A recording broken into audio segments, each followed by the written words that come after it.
Minsan pa, isang magandang hapon sa lahat ng mga nakatutok online. Ngayon po ay araw ng Huwebes at tayo'y muling mag-aaral ng salita ng Diyos. Habang naghihintay po tayo sa mga kapatiran, ay nais po muna natin batiin ang ating mga kapatiran sa iba't ibang lugar, makapag-shoutout sa mga kapatiran sa North America, and that is sa California, Arizona, at sa ibang lugar ng Amerika. Meron din tayong kapatiran sa Europe, and sa Africa, si Brother Sai Mangalino. At Australia, yung aking ate at at pamangkin. Shoutout sa kanila. Kapatiran sa Asia, particularly sa Middle East. May mga kapatiran tayo at pastor. Diyan sa Saudi Arabia, si Pastor Fernan. At meron din sa Singapore, yung mga anak ni Pastor Divine. Sa Japan, meron din sa Hong Kong, sa Pilipinas, at sa Gapan. Shoutout din sa lahat ng mga kapatiran sa Gapan, sa Pansinao, sa Main Church, yung upcoming, yung pinag-pray nating mga churches sa California, sa Guam, at sa Bangbang. And Saudi Arabia, of course. Atin din pong binabati ang ating buting Senior Pastor Tom Martin at ang kanyang pong pamilya, si Pastor Ray, si Pastor Shirley at asawa, Pastora Carla at Pastora Saralyn, yung mga Gen X at saka sayam na mga leaders, and of course other leaders and members of the church, mga co-workers. Isang magandang hapon sa bawat isa. Ngayon po ay tatalakay muna tayo sa buhay po ni Abraham, yung walking in the blessings of Abraham. Lumakad o lakaran yung biyaya through Abraham. At pagkatapos nitong pag-aaral natin, tayo dadako sa diwa po ng panalangin. Sabi po ng Galatians 3:13-14, Christ hath redeemed us from the curse of the law, being made a curse for us, that the blessing of Abraham might come on the Gentiles through Jesus Christ, that we might receive the promise of the Spirit through faith. Tayo muna ay manalangin. Panginoon, minsan pa, amin pong idinudulog sa inyo ang pag-aaral na ito. Samahan mo kami at higit sa lahat, magkaroon kami ng spiritual understanding sa mensahe na siyang amin pong matutunan sa hapong ito. Umaasa kami, lahat ng mga tututok online, may mga bagay silang matutunan sa hapong ito. In Jesus' name we pray. Amen. Ang sabi po sa Tagalog, sa sumpa ng kautusan ay tinubos tayo ni Kristo na naging sumpa sa ganang atin, upang sa mga hentil ay dumating ang pagpapala ni Abraham na kay Kristo Jesus, upang sa pamamagitan ng pananampalataya ay tanggapin natin ang pangako ng Espiritu. Naniniwala ako na ang ating Diyos, ang ating Panginoon Jesus, nais niya maranasan ang mga biyaya sa ating kapanahunan o sa ating buhay sa mga panahon na ito. Sapagkat God's blessings o yung pagpapala ng Diyos, it is a part of our inheritance. Ito ay bahagi ng ating mga mana in the new covenant of grace which Jesus died to give us. Kaya nga nagpakahirap ang Panginoon upang ikaw at ako yumaman. Maaga siyang namatay upang ikaw humaba ang buhay. So, yung pagpapakahirap ng ating Panginoong Hesus, nagkaroon divine exchange upang ikaw at ako ay yumaman. Hindi lamang pinag-uusapan dito ang spiritual, maging sa mga material. Kalooban ng Diyos ang mga bagay na yan. Sapagkat malinaw na sinasabi, Christ redeemed us from the curse of the law. Tinubos tayo sa sumpa ng batas, that the blessings of Abraham might come upon the Gentiles in Christ Jesus.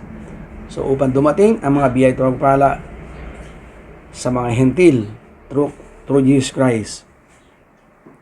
Hindi ba nakakatuwa na malaman natin na si Jesus ay naging sumpa para sa atin, sumpa ng kahirapan, upang ikaw at ako ay yumaman. With this, we can experience and enjoy the blessings of Abraham.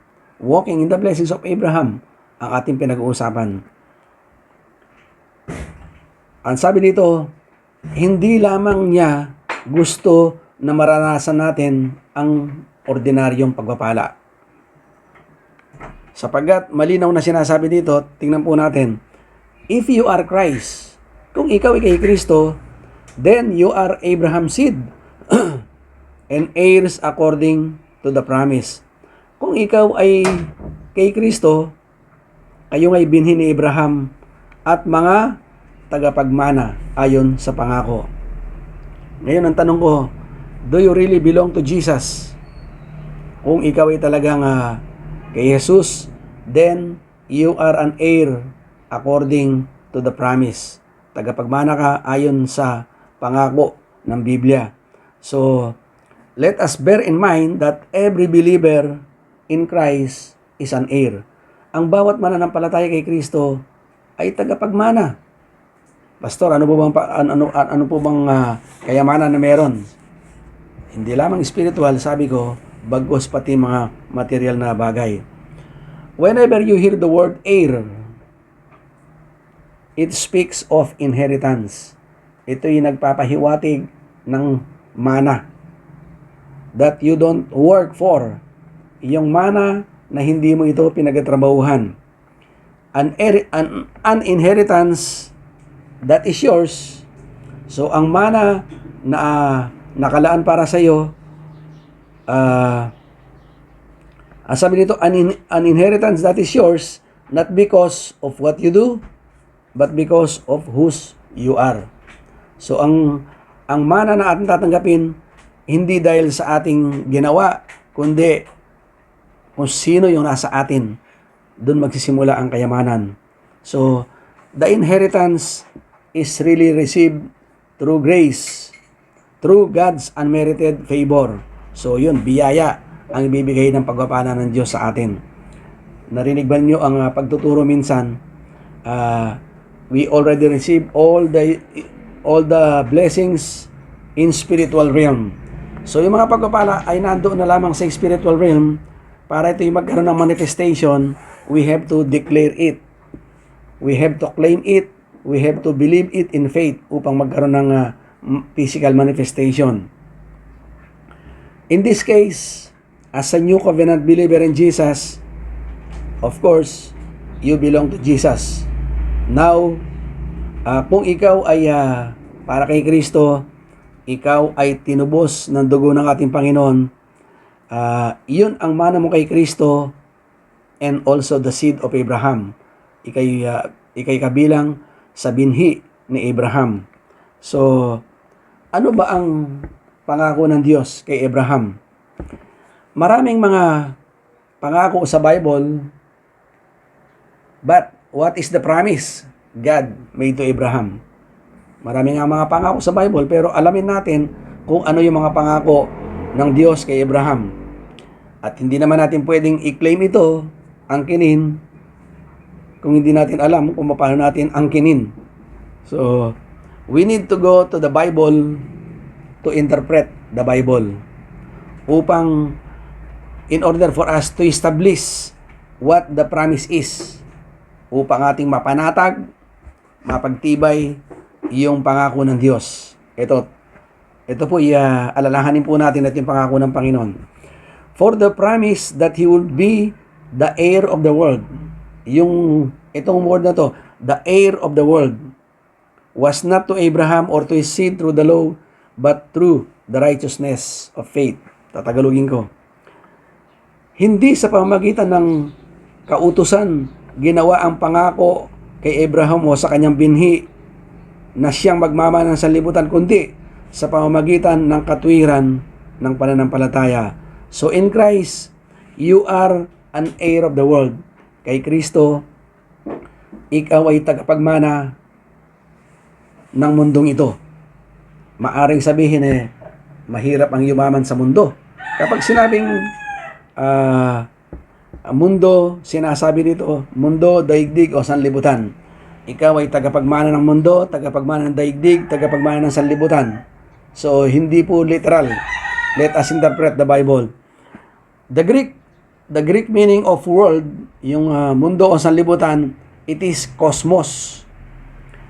Ibig sabihin, the whole circle of earthly goods, ikay tagapagmana sa mundong ito ng mga ari-arian ng mundong ito.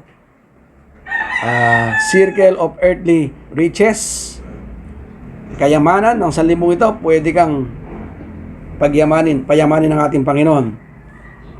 Earthly endowments, yung lahat ng kaloob na nakikita natin sa mundong ito, pwede nating angkinin, pwede nating magkaroon tayo ng pag-aari ng mga bagay nito. And also the advantages, ang kapakinabangan ng mundong ito, pwede rin tayong magkaroon. And of course, the pleasures, yung kasiyahan. Di ba? Napakasarap kapag ikay meron kang ari-arian, meron kang kayamanan, may mga kalooban Diyos sa iyo, kapakinabangan at kasiyahan, may enjoy natin ito kasama ang Panginoon. Hindi kasama ang sanlibutan.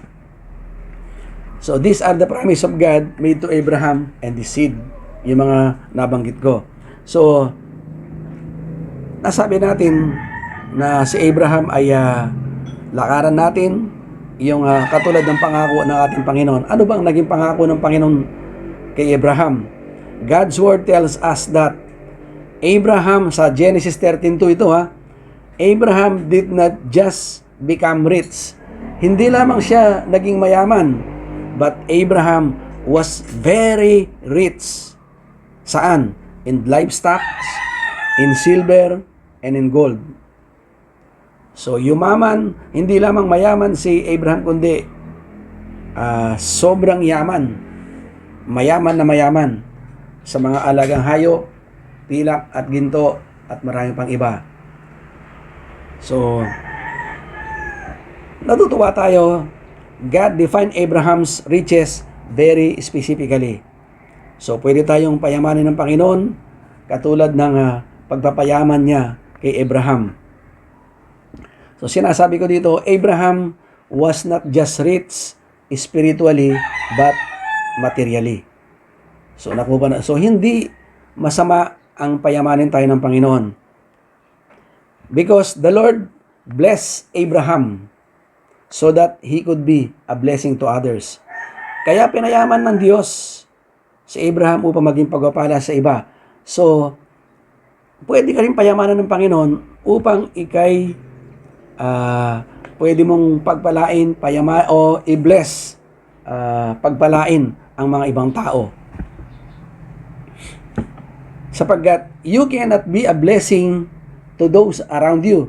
Hindi ka naman pwedeng maging pagpapala sa mga taong nakapaligid sa iyo, sa mga mahal mo sa buhay, sa simbahan na kinagagalawan mo, sa community na nakapaligid sa iyo, sa mga mahihirap, if you are not blessed by the Lord first. So, naisin ng Diyos, ikaw at ako ay kanyang payamanin. Ipaghalimbawa natin, tinawag ka ng Diyos upang gawin ang mga bagay nito. Inuutusan ka ng Panginoon na magmisyon ka sa Africa. Sabi ng Panginoon, suportahan mo ang ministeryong ito. Sabi ng Panginoon, tulungan mo itong simbahang ito maliit na makapagpatayo sila ng simbahan. I-bless mo ang pastor na ito. Of course, hindi mo pwedeng gawin yan. Bakit? Wala kang pananalapi para sa pamilya mo nga lang, kulang pa yung kinikita mo. Kaya, it is God's will na ikaw at ako ay pwedeng payamanin ng ating Panginoon. Pero, kung mapapansin natin, there are some traditional believers today na hindi sila naniniwala sa financial blessings o prosperity na tinatawag. We are not prosperity gospel, subalit ang ating dinideklara, lakaran natin katulad ng paglakad sa pagpapala na ginawa ng Diyos kay Abraham. At yung mga ganitong pananampalataya, wala silang magawa sa simbahan sapagkat wala silang pananalapi. So, naniniwala ko, kapag handa ang puso mo, i-bless ka ng Diyos upang i-bless mo ang iba. At sapagkat, ang sabi nga dito, dahil ang mga ibang simbahan ay naghihirap, they are poor as a church mouse. Ang sabi dito, parang ini-interpret dito, yung simbahan nga yan mahirap pa sa daga. Yung pamilyang yan, mahirap pa nga sa daga. Paano sila makakatulong? So nakita natin na it is God's will for you and me to bless, that God could bless us. So, being an heir of the world includes having financial blessings. Kapag sinabing tagapagmana ka ng mundong ito, it speaks about financial blessings. Ang sabi dito, kung ating pong pag-aaralan ng mga mananampalataya na lumalaban o kumukontra sa mga financial success, makikita natin na hindi man lang mapaaral ang kanyang mga anak sa mga magagandang eskwelahan, ordinaryo lang, simple lang, tagadalo lang sa church. Ganun lang ba ang naisin ng Diyos sa atin? Of course not. So, ang ating tagumpay bilang mga mananampalataya under the new covenant of grace, we believe that God is good. At God permeates in every area of our lives. Gusto ng Diyos na magkaroon tayo ng success at ito'y lumaganap sa bawat buhay ng mga mananampalataya. So, ang sabi dito,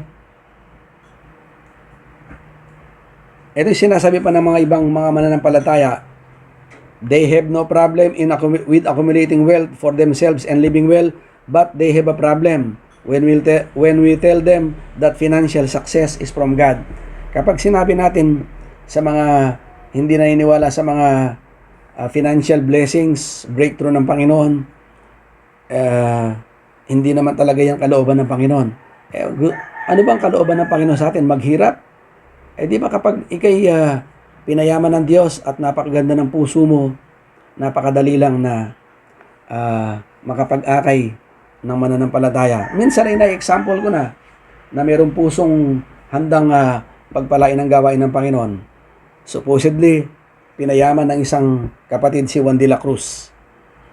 Inimbitahan, nag-invite siya ng 10 katao. Pero ang dumalo, 5 lang. Pero nung pag-uwi, inabutan niya ng tig 1,000. Ito, pambili nyo ng pagkain dahil mga mahirap lang sila. Nabalitaan ng mga kapatid. Siguro susunod, pag nag-invite ka ng 20, aaten lahat yan. Tapos, meron kang sasakyan na hatid sundo sila. So, ang ibig kong ipakita dito, kapag ikay pinagpala ng Diyos at alam mong gamitin yung pagpapala na yon, pwede kang gamitin ng Diyos para makapag-akay ng mga maraming kaluluwa. At nakita mo ang church, may mga kakulangan. Pastor, nais ko pong tumulong dahil nakita ko yung ating mga tiles sira-sira na, yung mga bintana sira-sira na, palitan natin ng bago. Di ba, kapag pinagpala ka, magandang puso mo. Sino ba namang hindi makakapag-akay ng mga maraming kaluluwa? Sino ba naman ang hindi ma-encourage na dumalo kapag nakikita mo gumaganda ang church, nadidevelop, pinagpapala yung mga leaders, ultimong yung mga sa music team, binibless mo. So, ano bang dahilan para hindi mapagpala ang gawain? Sapagkat meron kang pusong handa, pinagpala ka, nilalakaran mo katulad ng pagpapala na naranasan ni Abraham. Iyon po yung tunay na pagpapala, hindi pinagmamayabang, hindi pinagmamalaki, sapagkat lahat yun ay biyaya na nagmumula sa Diyos. So, our Heavenly Father wants to make you a success, and that success includes financial success. Of course, naisin ng Diyos, ikaw at ako ay pagpalain. Maaring ang pagpapala ng Diyos ay nagsisimula sa maliit na bagay. Kapag nasumpungan ka ng Diyos na pwede kang pagtiwalaan sa maliit na bagay, pwede ka rin pagtiwalaan ng Diyos sa malalaking bagay. Na ang taong ito, hindi nagbabago ang kanyang puso, bagaman siya pinagpapala. Yun ang tunay na tagasunod kay Kristo. Ang sabi dito, You already know finances alone don't make you a success. Actually, hindi lang naman kapag ikay meron ka ng pananalapi, ikay tagumpay na. Kapag hindi mo alam gamitin ang pananalapi mo, lalong-lalo na Kristiyano ka, hindi mo alam gamitin yung pangangailangan ng ministeryo, hindi mo nararamdaman, so may problema. There are lots of poor people in the world today who have lots of money. Uulitin ko, there are lots of poor people sa mundo ngayon na maraming pera. Bakit? Paano ba yon? Parang, pastor, poor people, mamaya, lots of money. Ang ibig sabihin, hindi lang yung poor people, hindi lang yung mahirap na tao, bagkus yung mahina. At sabi pa ng dictionary, yung poor people, yung maraming mga tao na walang kwenta. Yung poor people, ang sinabi dito, walang kwenta sa mundong ito. Pero marami silang pera. They have fat bank accounts. Talagang yung kailang pera sa bangko ay napakadami, pero ang puso naman nila ay malayo sa Panginoon.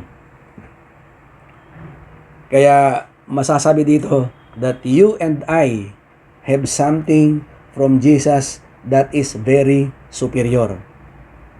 Kaya yung mga pinagpapala, huwag tayo mainggit sapagkat darating din tayo sa punto na yon kapag patuloy tayong nag-angkin, nilakaran, patuloy na magpagamit sa Panginoon.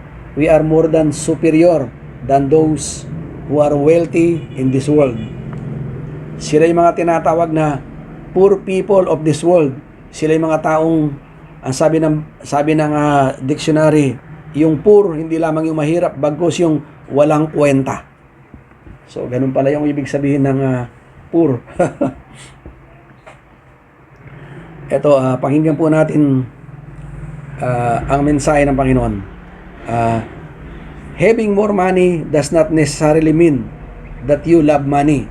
Hindi naman ibig sabihin pag may pera ka, you really love money. Sapagkat minsan hindi na misinterpret yung money is the root of all evil. Parang ganun na kailang na-interpret na iba. Pero hindi nila nalalaman that the love of money, ang pag-ibig sa panalapi, the love of money is the root of all evil. So, hindi money is the root of all evil. Maliwanag po ba? Sapagkat sabi dito, the more occupied you are with Jesus, the more money follows after you. So, habang ikay abala sa gawain ng Panginoon, susunod na lang sa atin ang pagpapala. Sapagkat ang pagpapala, hindi ito pinaghihirapan, kundi ito'y biyaya na ipagkakalob ng Panginoon. Kapag nakita ng Diyos, maayos ang puso natin, pwede tayong pagkatiwalaan ng Diyos. Amazingly, you will realize the more occupied you are with Jesus, the more money follows after you. So ito na naman sinasabi, habang tayo ay abala sa gawain ng Panginoon, mamamangha ka na lamang, tumarating yung mga pagpapala. So, the Lord always gives you money with a mission and prosperity with a purpose. Kapag nakita ng Diyos ang puso mo, God can bless you to send the brethren to the mission at sa mga ibang layunin, pangangailangan ng ating Panginoon. Siyempre, kapag ikay pinagpala, pwede mong i-bless ang iba. Patayo ng simbahan, mahipo ang maraming kaluluwa sapagkat instrumento ka. Maraming mga makamundo ang kikilala sa Diyos sapagkat gagamitin mong pananalapi. Ang sabi nga ng ating isang pastor minsan, nangaral siya, minsan binibili ang mga pananalapi, ang mga kaluluwa, binibili. Hindi siya literal na binibili, kundi minsan ginagastusan, minsan kailangan alagaan, gumagastos tayo upang maakay sila sa gawain ng ating Panginoon. Hindi mo sila bibilhin para dumalo, binabayaran ng buhay nila, hindi po ganon. So, ang sabi dito, don't love money and use people, but use money to love people. Hindi po natin minamahal ang Diyos upang gamitin lamang ang mga tao, kundi gagamitin natin ang pananalapi upang mahalin natin ang ibang tao. Maakay sila sa gawain ng Panginoon. That is the God's desire for you to be a financial success. Yun ang naisin ng Diyos sa bawat isa sa atin. Kaya nga, yun ang pangako ng Panginoon, you will be an heir of the world. Na nakita po natin yung verse na ating napag-aralan, ikay magiging tagapagmana ng mundo. So, yung mundong kinagagalawan natin, na nais din ng Diyos na ikay magkaroon ng ari-arian, magkaroon ng kayamanan, magkaroon ka ng kasaganaan sa buhay, ito lahat ang naisin ng Diyos sa bawat isa sa atin. So, hindi po masama ang yumaman, lalong-lalo na kapag ang nais mo ay magamit ka ng Diyos sa kanyang gawain. So, it is clear that you cannot be an heir of the world. Malinaw na hindi ka pwedeng maging tagapagmana ng mundo if you are constantly broke and in debt. Kung ikay talagang naghihirap, paano ka magagamit ng Panginoon? Kaya yung tinatawag na you will be an heir of the world, tagapagmana ng mundong ito, maranasan din natin ang financial blessings. So, si Abraham, hindi lang siya pinagpala spiritually, but he was also blessed financially. At ito rin ang naisin ng Diyos.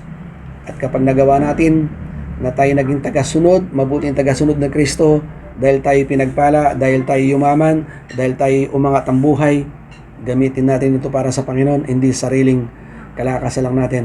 Marami ang mga taong kikilala sa pamamagitan mo at sa pamamagitan nating lahat. Amen. So sa hapong ito, tayo po ay dadako sa paghamon sa lahat ng nais na tumanggap sa Panginoon.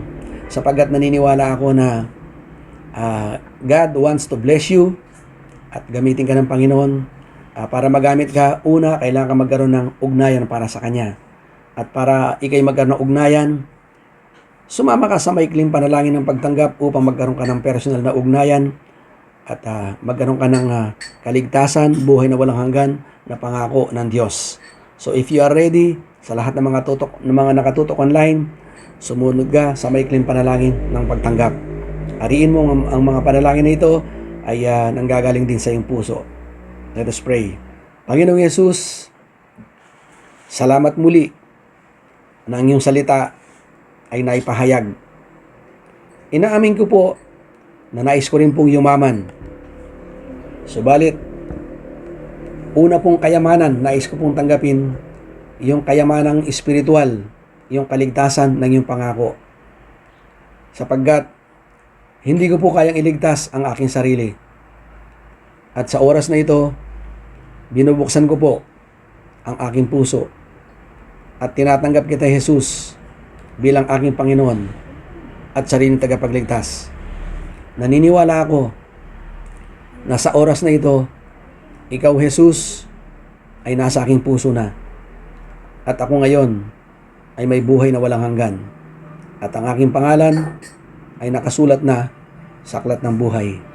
Salamat po sa lahat ng ginawa ng aming Panginoong Yesus sa krus ng Kalbaryo upang ako ay magkaroon ng katiyakan ng kaligtasan. Salamat po sa pangalan ni Jesus. Amen. Nais ko pong idalangin ang lahat ng mga tumanggap. Panginoon, minsan pa itinatalaga ko po at pinagkakatiwala ang lahat ng mga tao na nagdesisyon, tanggapin ka bilang Panginoon sa sariling tagapagligtas. At naniniwala ko na bibigyan mo sila ng patiyakan, susubaybayan, at dadalhin sila sa gawain na kung saan ang Biblia na nagbibigay ng kaligtasan ang siyang kanilang puntahan na simbahan. Pinagkakatiwala po ang lahat na tumanggap. Kayo ang siyang magpapala sa kanila sa pangalan ni Jesus. Amen. Sa hapon pong ito, tayo naman ay dadako sa diwa po ng panalangin. At una po nating ipanalangin si Nicole Alabado na kung saan ang kanyang nanay ay umuwi na po sa Panginoon. So tayo ay manalangin.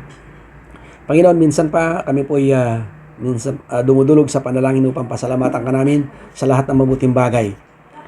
Amin pong inaalala sa oras na ito ang aming kamanggagawa o kapatid na si Nicole Ann Alabado, na kung saan ang kanyang nanay ay napaaga ng uwi sa inyo.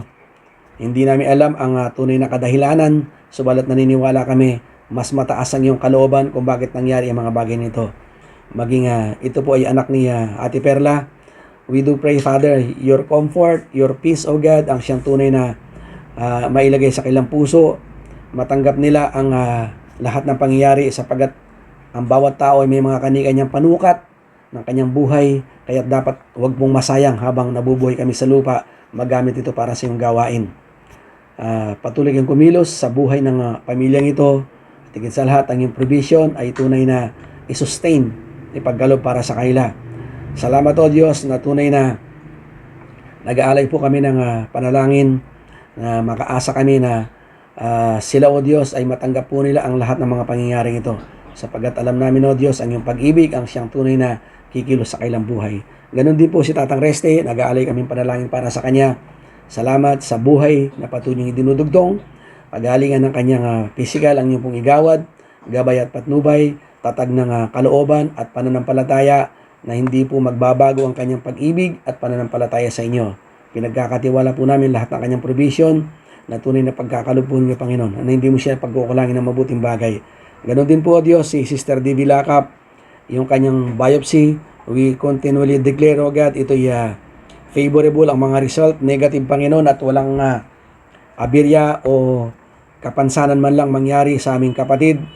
Batid po ninyo, these precious sisters of ours, O God, na patuloy na nagagamit sa iyong ministeryo, at umaasa kami, naniniwala at nanampalataya na tunay na bibigyan mo sila ng kapayapaan, hindi mag-aalala, bagkus magtiwala at manampalataya, ang lahat ay magiging maganda at maayos ang resulta ng kanyang biopsy. Salamat po sapagkat ito'y ipinagalo mo na ang kasagutan na ipagkakalob mo po. Salamat sa Lakap's family, continue to bless them, patuloy na magamit sa iyo pong ministeryo.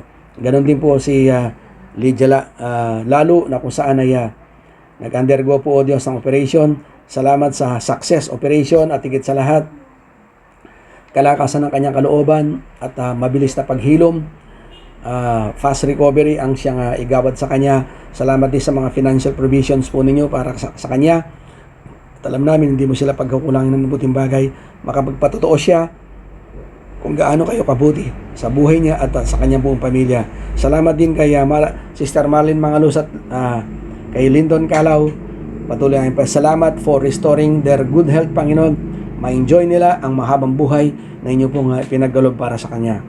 Ganon din si Manny Martin, yung healing ng kanyang polyps, Panginoon. Salamat sapagat ang mga gamot na ginagamit ninyo ay magsulbing instrumento upang mahilom, lumiit, mapuksa, matanggal at mapawi ng tuluyan yung polyps sa kanyang ilong, Panginoon. Salamat, O Diyos, sapagat hindi na po namin pinahintulot na dumating pa siya sa operation. Bagos, O Diyos, ang iyong kabutihan, kadakilaan ang siyang mangyayari sa kanya. Salamat po, O Diyos, sa kanyang buhay, maging sa dalawang mag-asawang ito, O Diyos, si Pastora Shirley at Brother Manny. Continue to bless this couple, Panginoon, at ang naisin na kailang puso na magkaroon ng baby in the near future ay magkaroon po ng katugunan. Father, we declare na yung kapanahunan mo ay ang tunay na mangyari sa kanya, at hindi na ito magluluwat, Panginoon, according to your will and blessing. Ganon din po, O Diyos, kay Jonathan Tangkuangco, fast recovery lang po aming dinideklara para sa kanya, at matapos na rin po, O Diyos, ang pagbukas at sara ng operasyon ng kanyang ulo. Bagos, Panginoon, ito matuldukan na upang sa ganon yung kagalingan ay mabilis na po mangyari sa batang ito. Ganon din po, O Diyos, si Carmel Sunga, patuloy po namin dinadalangin ang mabilis na recovery from her stress, Panginoon. Bigyan mo ng kapayapaan ng puso ang batang ito, maging manumbalik ang kanyang normal na kalusugan at pag-iisip, Panginoon, upang magamit mo rin siya sa iyo pong gawain sa mga susunod pang panahon, Panginoon. Kayo, Diyos, ang siyang magkaloob ng lahat na kailang pangangailangan. Ganon din po, Diyos, patuloy namin dinadalangin ang simbahan ng Christ Ambassador, yung Mother Church, yung Gapan, yung BPC, yung upcoming churches, California, Guam, Bangbang at Saudi Arabia. O Diyos, alam po namin na mga simbahang ito maitatayo sa iyong dakilang pangalan. Sa tamang panahon ay tunay na mangyayari ang lahat ng mga pinagpe-pray po namin, mga bagong simbahan at ang mga leaders na siyang itatayo po ninyo. Salamat sa kailang buhay at ang kailang commitment na magpagamit sa iyong ministeryo. Sa mga existing, salamat sa mga committed pastors, leaders na siyang tumutulong at sumusuporta upang manatili ang mga simbahang ito. Salamat sa pagkakaisa ng mga leaders upang itaguyod ang mga simbahang ito, lumawak pa ang iyong gawain sa lupang ito sa maging under the Christ Ambassador Ministry, Panginoon. Ganon din po, O Diyos, salamat din sa mga ministry supporters namin financially sa local and international. Salamat po sa mga buhay nila. Hindi man namin sila banggitin sa panalangin, kilala mo po ang mga puso't buhay nila.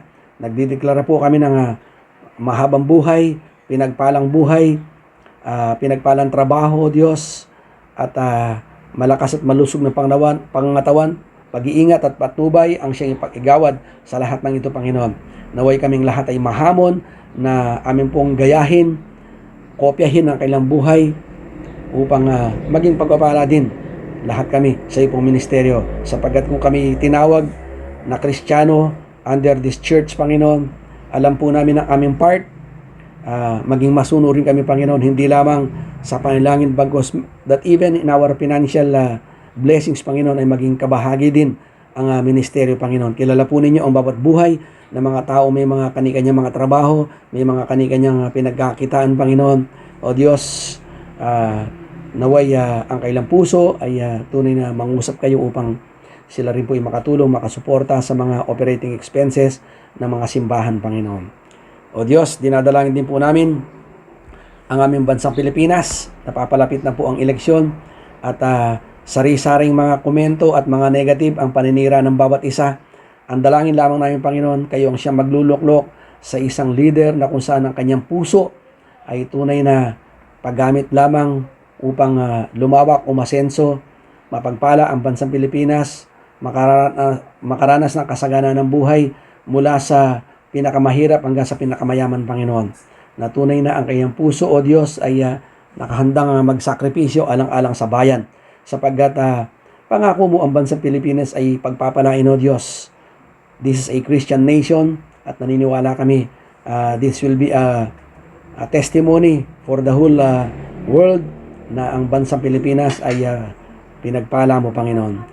Naniniwala kami, O Diyos, darating kami sa punto na yon at iluluklok mo ang tamang presidente, iba pang mga leaders ng aming bansa, senators, congressmen, mayors, governors, O God, board members, councilors, lahat ng nanunungkulan sa pamahalaan ang maging nasa nila iisa upang mamuno sila na may katapatan, Panginoon, at may makadiyos na pamamaraan, Panginoon. Salamat po, O Diyos, specifically sa bayan po ng Candaba. We do pray sa aming Mayor Rene Maglangke, sa wisdom and knowledge at sa kanyang magandang puso na talagang mapabilis magkaroon ng ma-vaccine ang lahat ng mga Candabeños upang sa ganun ay at least makasecured, O God, ang lahat ng mga tao na pwede pong lumabas. May mga protection sila, Panginoon, na kanilang daladala. Salamat po, O Diyos, sa kanyang leadership. Continue to bless him, maging ang kanyang kasama, mga sa liderato, maging ang mga proyekto na kailangan ini-implement, naway ito'y matapos sa mabilis na panahon upang ito ay makita ang improvement and development sa bayan po ng Candaba. Salamat sa kanilang buhay, Panginoon. Ganon din po, O Diyos, ang mga panalangin ng mga kapatiran sa hapong ito na may mga kanikanya mga prayer requests. We do pray na tunay na iyo pong katagpuin ng bawat isa. Mabanggit lamang nila sa pananalita, kayo na po, O Diyos, ang siyang tutugon sa kasagutan ng bawat panalangin nila. Sa ilyuhan po ninyo ang aming gawain sa oras na ito at nakatitiyak kami ang mga panalangin namin nai-ater sa inyong banal na harapan. Ihintayin po namin ang kasagutan nito sa tamang panahon. Kaya pinupuri ka namin, pinapasalamatan sa pangalan ni Jesus itong aming dalangin. Amen. Praise the Lord. So hindi na po natin mababanggit, mababati ang lahat. Bagkos pupunta na po tayo sa ating benediction. The grace of our Lord Jesus Christ and the love of God and the unity of the Holy Spirit or communion of the Holy Spirit be with you all. Sapagkat kay Jesus, kayong lahat ay sukdulang pinagpala, lubhang itinangi at taimtim na minamahal ng Diyos. God bless you all.